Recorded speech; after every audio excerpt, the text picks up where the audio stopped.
Iran কি তাহলে পারমাণবিক বোমা তৈরি করেই ফেলল? তাহলে কি ব্যর্থ হয়েছে যুক্তরাষ্ট্র ও ইসরায়েল? এবার তাহলে কি করবে ইহুদিবাদীরা? কারণ ইসরায়েলের সামরিক কর্মকর্তার দাবি, ইরানের কাছে পারমাণবিক বোমার সমান অস্ত্র রয়েছে। প্রশ্ন হলো, শত্রুর চোখ ফাঁকি দিয়ে কিভাবে সফল হলো ইরান? সম্প্রতি আন্তর্জাতিক বিভিন্ন গবেষণা প্রতিষ্ঠানের তথ্যে উঠে এসেছে ইরানের পারমাণবিক ইস্যুটি ঘিরে ভয়ঙ্কর চিত্র। বিশেষ করে ইতালির গবেষণা প্রতিষ্ঠান ইনস্টিটিউট ফর ইন্টারন্যাশনাল পলিটিক্যাল স্টাডিজের বরাতে সম্প্রতি যুক্তরাজ্য ভিত্তিক সংবাদ মাধ্যম ইরান ইন্টারন্যাশনাল জানিয়েছে যে চলতি বছরের অক্টোবরেই ইরানের সর্বোচ্চ ধর্মীয় নেতা আয়াতুল্লাহ আলী খামেনি কম্প্যাক্ট পারমাণবিক ওয়ারহেড তৈরির জন্য দেশটির সামরিক বাহিনীকে সবুজ সংকেত দিয়েছেন, যা ইরানের ব্যালিস্টিক মিসাইলে ব্যবহৃত হবে। এই বিষয়টিকে নিয়েই উত্তেজনা ছড়িয়ে পড়ে ইসরায়েলের প্রধানমন্ত্রী বেনিয়ামিন নেতানিয়াহুর দরবারে। এবার ইরান প্রসঙ্গে ইসরায়েলের জন্য আরও ভয়ঙ্কর তথ্য প্রকাশ পেয়েছে। কি সেই তথ্য?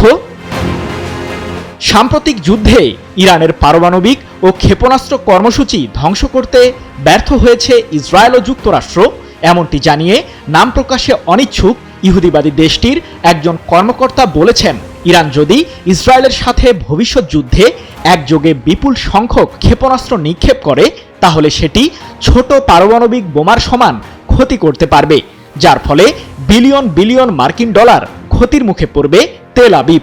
২৬ ডিসেম্বর এক প্রতিবেদনে বিষয়টি নিশ্চিত করেছে ইরানের সংবাদ মাধ্যম ওয়ানা নিউজ এজেন্সি।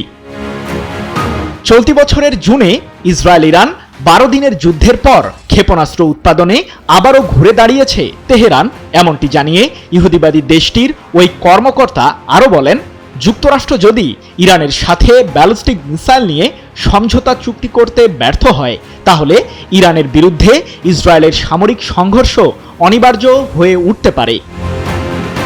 যদিও পারমাণবিক অস্ত্র তৈরি কিংবা নতুন ব্যালিস্টিক মিসাইল উৎপাদনের বিষয়টি নিয়ে এখনো মুখ খুলেনি ইরান সরকার, তবে বিশ্লেষকদের ধারণা, ইরান অগোচরেই তৈরি করছে আরও শক্তিশালী সামরিক অস্ত্র।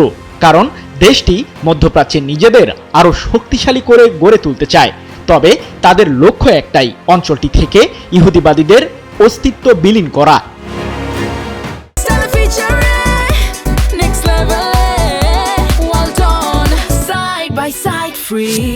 এদিকে ইরানের বিরুদ্ধে আবারও সামরিক অভিযান শুরু করতে মার্কিন প্রেসিডেন্ট ডোনাল্ড ট্রাম্পের সিদ্ধান্তের অপেক্ষায় আছেন নেতানিয়াহু।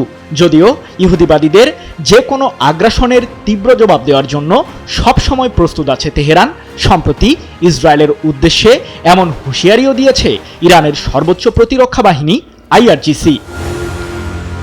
সৃজন মাহমুদ, নিউজ 24।